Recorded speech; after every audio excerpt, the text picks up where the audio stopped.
السلام علیکم ورحمۃ اللہ وبرکاتہ۔ ریڈیو HRDF میں آپ کا استقبال ہے۔ ایک بار ایک آدمی نے بہت سرسبز و شاداب زمین دیکھی۔ اس نے سوچا کہ مجھے یہ زمین خریدنی چاہیے۔ اس نے اس کے مالک سے بات کی اور اسے خرید لیا۔ جب وہ اپنی نئی زمین میں کام کر رہا تھا تو اس کو ایک برتن ملا۔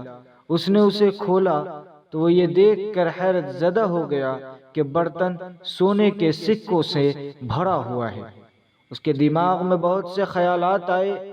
آخر کار وہ برتن کو اپنے ساتھ لے کر چلا گیا۔ وہ زمین کے پرانے مالک کے پاس جاتا ہے اور پورا واقعہ بیان کرتا ہے۔ اس کے بعد کہتا ہے، میں نے صرف تم سے زمین خریدی تھی، کوئی سونا نہیں خریدا، تو اپنا سونا لے لو۔ تب بیچنے والے نے کہا، میں نے آپ کو زمین اور اس کی تمام چیزیں فروخت کر دی ہیں، لہٰذا اب اس پر میرا کوئی حق نہیں ہے۔ بہرحال وہ دونوں لوگ اپنا معاملہ لے کر کسی تیسرے شخص کے پاس فیصلہ کرانے کے لیے گئے۔ اس نے ان سے پوچھا، کیا آپ کی اولاد ہے؟ میرا ایک بچہ ہے۔ دوسرے نے کہا، میری ایک لڑکی ہے۔ حاکم نے کہا، اگر آپ اتفاق کرتے ہیں تو اپنے بیٹے کی شادی اس کی بیٹی سے کر دو، پھر انہیں اپنے خزانے کا ایک حصہ دے دو۔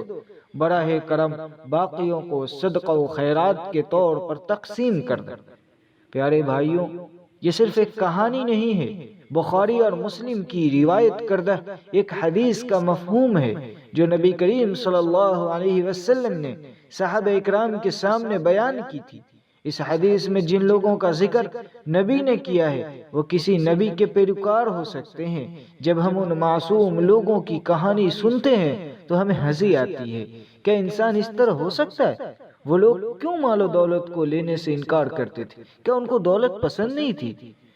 ہم منافع اور نقصانات کو صرف تجارتی نقطۂ نظر سے دیکھتے ہیں۔ ہم لین دین میں موقع ملنے پر دوسرے لوگوں کی رقم اپنانے سے پیچھے نہیں ہٹتے ہیں، لہٰذا ہمارے لیے ان کو سمجھنا مشکل ہوگا۔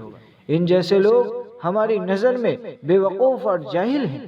ہمیشہ ایسے جذبات کے حامل لوگ ہی ناجائز اور ناحق مال کھانے سے دوری اختیار کرنے پر توجہ دیتے ہیں۔